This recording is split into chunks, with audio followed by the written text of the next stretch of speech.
ഈശോമിശിഹായ്ക്ക് സ്തുതിയായിരിക്കട്ടെ. പ്രിയ സഹോദരരെ, എല്ലാവർക്കും നമ്മുടെ കർത്താവ് ഈശോമിശിഹായുടെ കൃപയും സമാധാനവും ആശംസിക്കുന്നു. പുതിയൊരു വർഷത്തിലേക്ക് നമ്മൾ കടക്കുകയാണ്. ഈ പുതിയ വർഷം നമ്മുടെ കർത്താവിൻ്റെ കരുണയിലേക്കും കൃപയിലേക്കും സമർപ്പിച്ചുകൊണ്ട് നമുക്കെല്ലാവർക്കും ഒന്നു ചേർന്ന് ദൈവത്തെ മഹത്വപ്പെടുത്തിക്കൊണ്ട് ഈ പുതിയ വർഷം ആരംഭിക്കാം.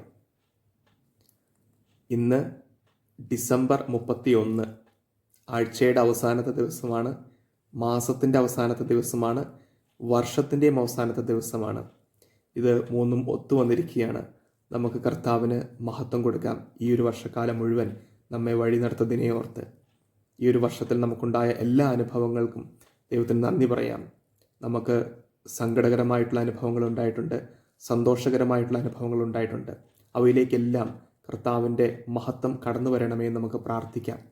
ഇന്നലകളെയൊക്കെ നമുക്ക് കർത്താവിൻ്റെ കരുണയ്ക്ക് വിട്ടുകൊടുക്കാം. നാളെ എന്താണ് എന്ന് നമുക്കറിയില്ല, അതും കർത്താവിൻ്റെ കരുണയ്ക്കും കൃപയ്ക്കുമായിട്ട് വിട്ടുകൊടുക്കാം.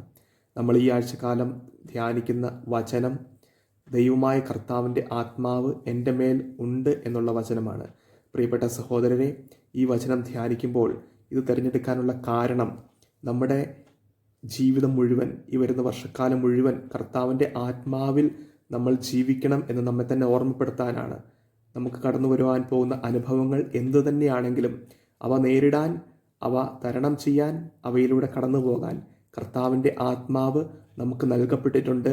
പരിശുദ്ധാത്മാവിലാണ് നമ്മുടെ ജീവിതം എന്ന് നമ്മെ ഓർമ്മപ്പെടുത്തി പരിശുദ്ധാത്മാവിനോട് ചേർന്ന് നമ്മുടെ ജീവിതത്തിൻ്റെ എല്ലാ നിമിഷങ്ങളെയും കടന്നു പോകാനായിട്ട്, സന്തോഷത്തിൻ്റെയും ദുഃഖത്തിൻ്റെതുമായിട്ടുള്ള എല്ലാ നിമിഷങ്ങളെയും കടന്നു പോകാൻ കർത്താവിൻ്റെ ആത്മാവ് നമ്മുടെ കൂടെയുണ്ട് എന്ന് നമ്മെ സ്വയം ഓർമ്മപ്പെടുത്തുന്നതിന് വേണ്ടിയാണ് ഈ വചനം നമ്മൾ ധ്യാനിക്കുന്നത്.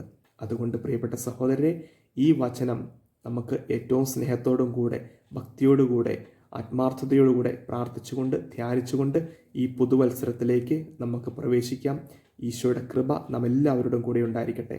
നമ്മുടെ കർത്താവ് ഈശോമിശിഹായുടെ കൃപയും പിതാവായ ദൈവത്തിൻ്റെ സ്നേഹവും പരിശുദ്ധാത്മാവിൻ്റെ സഹവാസവും നാം എല്ലാവരുടെയും കൂടെ ഉണ്ടായിരിക്കട്ടെ, ഇപ്പോഴും എപ്പോഴും എന്നേക്കും. ആമേൻ.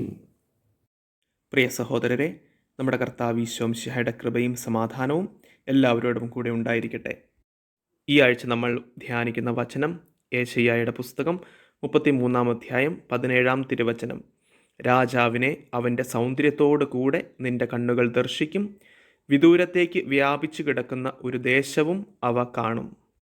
ഈ വചനം ധ്യാനിക്കുമ്പോൾ ഇതിൻ്റെ 1-ാം ഭാഗം, രാജാവിനെ അവൻ്റെ സൗന്ദര്യത്തോടു കൂടെ നിന്റെ കണ്ണുകൾ ദർശിക്കും എന്ന വചനത്തിൽ നമ്മുടെ മനസ്സും ഹൃദയവും ഉടക്കാനും നമ്മുടെ ആത്മാവ് അതിൽ വ്യാപരിക്കാനും ഇടയാകട്ടെ എന്ന് പ്രാർത്ഥിക്കുകയും ആശംസിക്കുകയും ചെയ്യുകയാണ്. സർവ്വ സൗന്ദര്യങ്ങളുടെയും ഉടയവനായ ദൈവത്തെ കാണുന്നതിനു വേണ്ടി മോശ ആഗ്രഹിക്കുകയും അതിനായി മോശ കർത്താവിനോട് പ്രാർത്ഥിക്കുകയും ചെയ്യുന്നു.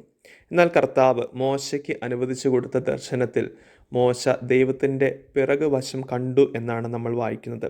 മുഖം കാണാൻ സാധിക്കുകയില്ല എന്ന് മോശയോട് ദൈവം പറയുന്നുണ്ട്. അതിൻ്റെ കാരണം, മോശ ഈശോയ്ക്ക് മുൻപ് ജീവിച്ച വ്യക്തിയാണ്. ഈശോയിലൂടെ, ഈശോയുടെ രക്തം ചിന്തിയുള്ള രക്ഷ അനുഭവിക്കുന്നതിന് മുൻപത്തെ അവസ്ഥയിലായിരുന്നത് കൊണ്ട് മോശയ്ക്ക് സാധിക്കുന്നില്ല. എന്നാൽ പുതിയ നിയമത്തിലേക്ക് നമ്മൾ കടന്നു വരുമ്പോൾ ഫിലിപ്പോസ് കർത്താവിനോട് പറയുന്നുണ്ട്, കർത്താവെ, ഞങ്ങൾക്ക് പിതാവിനെ കാണിച്ചു തരിക, അത് മാത്രം മതി. അപ്പോൾ ഈശോ പറഞ്ഞു, എന്നെ കാണുന്നവൻ പിതാവിനെ കാണുന്നു. വിശുദ്ധ പൗലോസ്ലീഹ തൻ്റെ വചനത്തിലൂടെ നമ്മെ ഓർമ്മിപ്പിക്കുന്നു, ദൈവത്വത്തിൻ്റെ പൂർണ്ണത മുഴുവൻ അവനിൽ മൂർത്തീഭവിച്ചിരിക്കുന്നു. അതോടൊപ്പം തന്നെ ക്രിസ്തുവിൻ്റെ മുഖത്ത് വെളിപ്പെട്ട ദൈവ തേജസ്സിൻ്റെ പൂർണ്ണതയെപ്പറ്റിയും പൗലോസ്ലീഹ സംസാരിക്കുന്നുണ്ട്. സങ്കീർത്തകൻ പറയുന്നു, അവിടുത്തെ നോക്കിയവർ പ്രകാശിതരായി എന്ന്.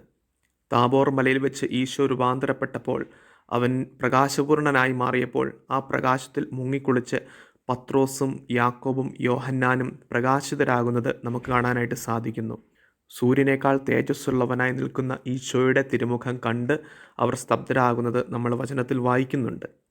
അതുകൊണ്ട് പ്രിയപ്പെട്ട സഹോദരരെ, നമുക്ക് നമ്മുടെ കർത്താവിൻ്റെ തിരുമുഖ ദർശനത്തിന് വേണ്ടി, ആ ഒരു കൃപയ്ക്ക് വേണ്ടി പ്രത്യേകമായിട്ട് പ്രാർത്ഥിക്കാം.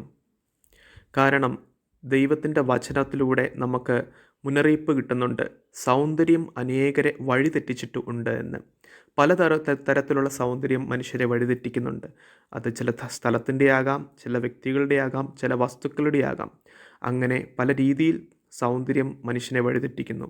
എന്നാൽ സർവ്വ സൗന്ദര്യത്തിൻ്റെയും പൂർണ്ണതയായ ദൈവത്തെ നാം കണ്ടാൽ, നമ്മുടെ കർത്താവ് ഈശോ മിശിഹായുടെ തിരുമുഖ ദർശനം നമുക്ക് ലഭിച്ചാൽ, പിന്നെ അതിനേക്കാൾ താഴ്ന്നതായിട്ടുള്ള ഭൗമികമായ യാതൊരു സൗന്ദര്യങ്ങളും, അതായത് കർത്താവിലേക്കുള്ള നമ്മുടെ യാത്രയിൽ നിന്ന് നമ്മെ പിറകോട്ട് വലിക്കുന്ന യാതൊരു സൗന്ദര്യത്തിനും നമ്മുടെ മേൽ അധികാരമോ സ്വാധീനമോ ഉണ്ടാവുകയില്ല എന്ന് നമുക്ക് അനുഭവിച്ചറിയാനായിട്ട് സാധിക്കും.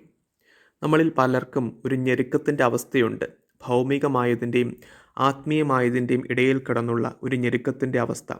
നമ്മുടെ പല പാപങ്ങളെയും തഴക്കദോഷങ്ങളെയും ബലഹീനതകളെയും മറികടക്കാൻ സാധിക്കാത്ത ഒരു അവസ്ഥ.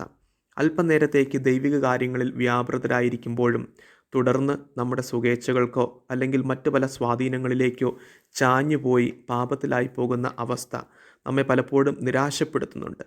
അതിനുള്ള ഒരു ഒറ്റമൂലിയാണ് ഈ ഒരു പ്രാർത്ഥന. കർത്താവേ, നിൻ്റെ തിരുമുഖത്തിൻ്റെ ദർശനം എനിക്ക് തന്നരുളേണമേ എന്ന് നമ്മുടെ ഹൃദയം പ്രാർത്ഥിക്കുന്ന അവസ്ഥയാണ് ഈ വചനം നമ്മൾ ആവർത്തിച്ച് ഉരുവിടുമ്പോൾ നമ്മിൽ സംഭവിക്കുന്നത്. നമ്മുടെ ജീവിതത്തിൻ്റെ നാഥനും നായകനുമായവനെ, രാജാക്കന്മാരുടെ രാജാവും നാഥന്മാരുടെ നാഥനുമായ ഈശോയുടെ തിരുമുഖം ദർശിക്കുന്നതിന് വേണ്ടിയാണ് നമ്മൾ ആഗ്രഹിക്കുകയും പ്രാർത്ഥിക്കുകയും ചെയ്യുന്നത്.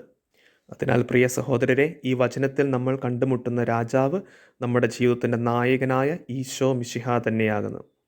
അനശ്വരവും അതുല്യവുമായ ആ നിധി കണ്ടെത്തുന്നവൻ തനിക്കുള്ളതെല്ലാം വിറ്റ് അത് സ്വന്തമാക്കുന്നു എന്ന് തിരുവചനം പറയുമ്പോൾ, ഈ വചനത്തിൽ നമ്മൾ സ്വന്തമാക്കാൻ ആഗ്രഹിക്കുന്നതും അതുതന്നെയാണ്, നിത്യനായവൻ്റെ തിരുമുഖ ദർശനം.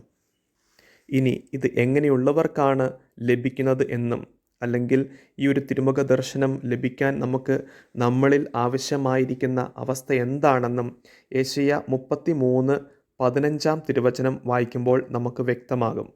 അതിനാൽ പ്രിയപ്പെട്ട സഹോദരരെ, യെശയ്യാ 33:17 ആവർത്തിച്ചുരുവിട്ട് പ്രാർത്ഥിക്കുമ്പോൾ അതോട് ചേർന്ന് നമുക്ക് സമയം കിട്ടുന്നത് പോലെ ഇടയ്ക്ക് വായിച്ച് ധ്യാനിക്കാൻ ഏതാനും മറ്റു ചില വചനങ്ങൾ കൂടി ചേർത്ത് വയ്ക്കുകയാണ്. അത് യെശയ്യായുടെ പുസ്തകം 33 15 വാക്യവും വെളിപാടിൻ്റെ പുസ്തകം 1 12 മുതൽ 16 വരെയുള്ള തിരുവചനങ്ങളും, വെളിപാടിൻ്റെ പുസ്തകം തന്നെ 19 11 മുതൽ 16 വരെയുള്ള തിരുവചനങ്ങളും, യെശയ്യായുടെ പുസ്തകം 6 1 മുതൽ 4 വരെയുള്ള തിരുവചനങ്ങളും, കൊറിന്തോസുകാർക്ക് വിശുദ്ധ പൗലോസ്ലീഹ എഴുതിയ 2-ാമത്തെ ലേഖനം 4 6 തിരുവചനവുമാണ്. യെശയ്യാ 33:17 നമ്മൾ വചനം ആവർത്തിച്ചുരുവിട്ട് പ്രാർത്ഥിക്കാനും ധ്യാനിക്കാനും എടുക്കുമ്പോൾ നമുക്ക് സമയം കിട്ടുന്നത് പോലെ ഇപ്പോൾ പറഞ്ഞ മറ്റ് വചനങ്ങളും സമയം പോലെ വായിക്കാനും പ്രാർത്ഥിക്കാനും ധ്യാനിക്കാനും ഒരു തവണയെങ്കിലും വായിച്ച് പ്രാർത്ഥിച്ച് ധ്യാനിക്കാൻ നമുക്ക് ഇടവരട്ടെ എന്ന് പ്രാർത്ഥിക്കുകയും ആശംസിക്കുകയും ചെയ്യുകയാണ്. നമ്മുടെ കർത്താവ് ഈശോ മിശിഹായുടെ കൃപയും പിതാവായ ദൈവത്തിൻ്റെ സ്നേഹവും പരിശുദ്ധാത്മാവിൻ്റെ സഹവാസവും എവരോടും കൂടി ഉണ്ടായിരിക്കട്ടെ. പരിശുദ്ധ അമ്മയുടെയും വിശുദ്ധ പിതാവിൻ്റെയും വിശുദ്ധ മിഖായേലിൻ്റെയും സകല വിശുദ്ധരുടെയും മാലാഖമാരുടെയും പ്രാർത്ഥനയും കൂട്ടായ്മയും മാധ്യസ്ഥവും നാം എല്ലാവരോടും കൂടെ എല്ലാ നിമിഷത്തിലും, പ്രത്യേകിച്ച് ഈ ഒരാഴ്ചക്കാലം ദൈവ തിരുമുഖ ദർശനത്തിന് വേണ്ടി നമ്മൾ ആഗ്രഹിച്ച് പ്രാർത്ഥിക്കുമ്പോൾ നമുക്ക് കൂട്ടായ്മയിലെ മാധ്യസ്ഥമായിട്ടും നമ്മോട് കൂടെ ഉണ്ടായിരിക്കട്ടെ, ഇപ്പോഴും എപ്പോഴും എന്നേക്കും. ആമേൻ.